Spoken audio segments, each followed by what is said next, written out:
Hyvää huomenta. On the outskirts of Helsinki, the Ranias are getting ready for school. Urmas and Tina have 4 children. 3 of this hungry bunch are all educated at their local state school. For the girls, it's a short walk away. Toporanimäki Comprehensive is a secondary and primary school rolled into one. The first lesson about school in Finland is relax. Take your shoes off when you arrive. And when you get into the classroom, call your teachers by their first name. 45 ja laske tätä kohtaa. This is Mariana, and because her pupils stay at the same school for so many years, she's been their teacher for most of their school life. I'm like growing up with my children, my students. And I see the problems, what they probably have when they are small, when they come to school. And now, after 5 years, I still know and I still see what has happened in their youth. What is the best things what they can do? I tell them that I'm their school mother. Le café, le salon de thé, le salon de thé. Learning foreign languages here is seen as key. For these 11-year-olds, French is not their second, but their third language. And when they're 13, some will speak a fourth.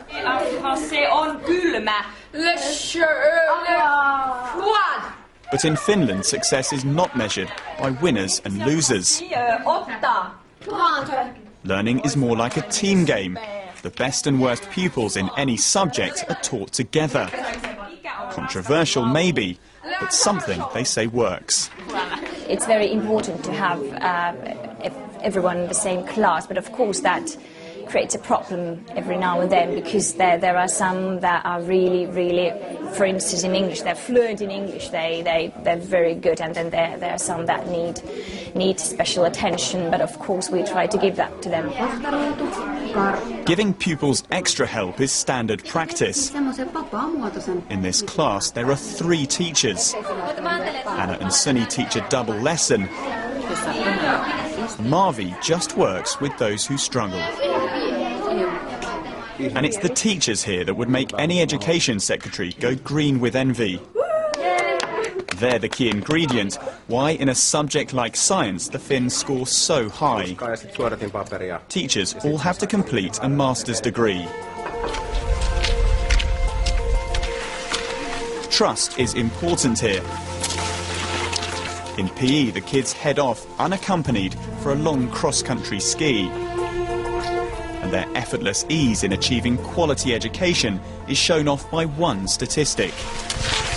Children here do the least number of class hours per week in the developed world and get the best results. What is the secret of Finland's education success? The head teacher gives his teachers much of the credit.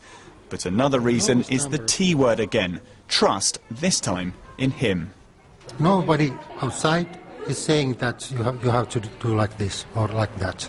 And the feeling is that they trust us. This is my school.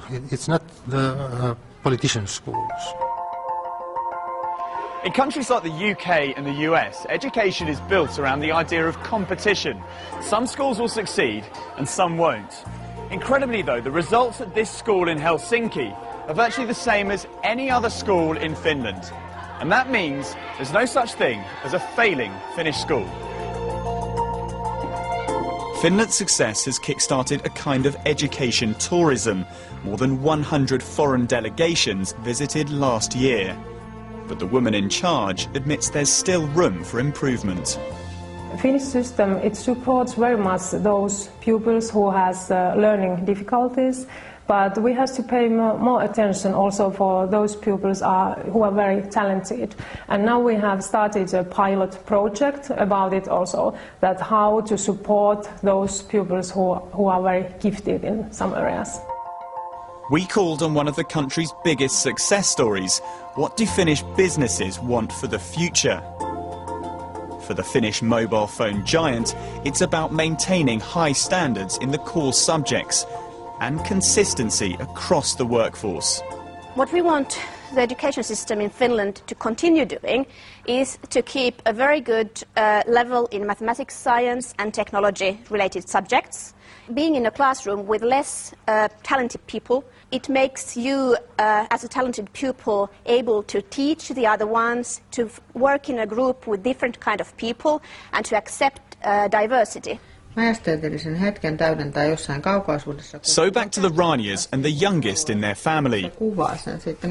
Otto is 6, and like all children in Finland, he won't start at proper school until he's 7. The thinking that by then he'll be itching to start classes, but in the meantime, it's lessons with mum at home. How was your day at school today then? I really like the textiles class. Like Tina's spaghetti bolognese, Finland's success is part homemade. It's very interesting to hear what they've done. They have a culture here of valuing education, and parents know they have a key role to play too. There's sort of a triangle, if you can say so, that there are parents, and then there are the kids, and then there's the school and the teachers, and to have an active dialogue. The Finnish system sort of at least tries to encourage that, and I think at least in our school. Explaining why the Finns score high isn't easy.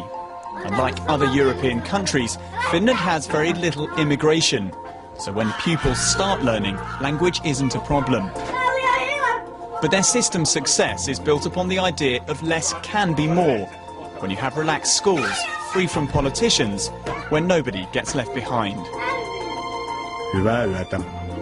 Tom Burridge, BBC News in Helsinki.